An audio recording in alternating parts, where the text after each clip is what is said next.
একের পর এক নতুন কৌশলে হোয়াটসঅ্যাপ ইউজারদের ফাঁদে ফেলে হ্যাকাররা হাতে নিচ্ছে তাদের আর্থিক ও ব্যক্তিগত তথ্য।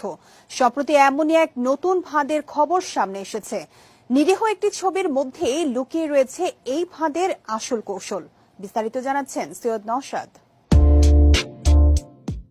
সোশ্যাল মিডিয়ার প্ল্যাটফর্ম হোয়াটসঅ্যাপ এখন শুধু যোগাযোগের মাধ্যম নয়, প্রতারণার মাধ্যম হিসেবেও ব্যবহার করছে সাইবার অপরাধীরা।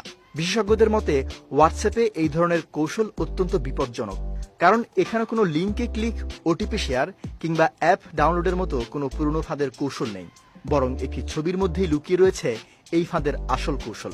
ছবিতে ক্লিক করলেই আপনার অজান্তে স্মার্টফোনে ঢুকে পড়বে ক্ষতিকর সফটওয়্যার বা ম্যালওয়্যার। সম্প্রতি ভারতের একাধিক ব্যক্তি এমন ঘটনার সম্মুখীন হয়েছেন।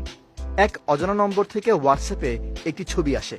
ছবির সঙ্গে ছিল একটি অনুরোধ, যেখানে লেখা, ছবিতে থাকা ব্যক্তিকে কি আপনি চিনতে পারেন? প্রথম দিকে বিষয়টি গুরুত্ব না দিলেও বারবার ফোন আসার কারণে সন্দেহ দূর হয়। অজানা নম্বরের মালিককে পরিচিত ভেবে শেষ পর্যন্ত ছবিতে ক্লিক করেন তিনি। ছবিতে ক্লিক করা মাত্রই অজান্তেই স্মার্টফোনে ইনস্টল হয়ে যায় একটি ম্যালওয়্যার। এই সফটওয়্যার মুহূর্তেই ডিভাইসের পূর্ণ নিয়ন্ত্রণ নিয়ে নেয় হ্যাকারদের হাতে। এমনকি তার ব্যাংক অ্যাকাউন্ট থেকে এক ধাক্কায় 2 লাখ টাকা উধাও হয়ে যায়।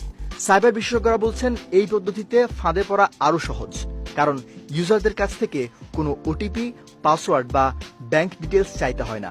শুধু একটি নিরীহ ছবিতেই ক্লিক করলেই কাজ শেষ। ওয়ালটন আবারও মিলিয়নিয়ার অফারে ওয়ালটন ফ্রিজ কিনে আপনিও হয়ে যেতে পারেন মিলিয়নিয়ার। তাই বিশেষজ্ঞরা অজানা নম্বর থেকে আসা কোনো ফাইল, বিশেষ করে ছবি বা ভিডিও, ওপেন না করার পরামর্শ দিয়েছেন। এছাড়া হোয়াটসঅ্যাপে মিডিয়া অটো ডাউনলোড সেটিংস বন্ধ রাখা এবং স্মার্টফোনের অপারেটিং সিস্টেম ও অ্যাপগুলো সর্বদা আপডেট রাখার কথাও বলেছেন তারা। সৈয়দ নওশাদ, বিজয় টিভি, নিউজ ডেস্ক।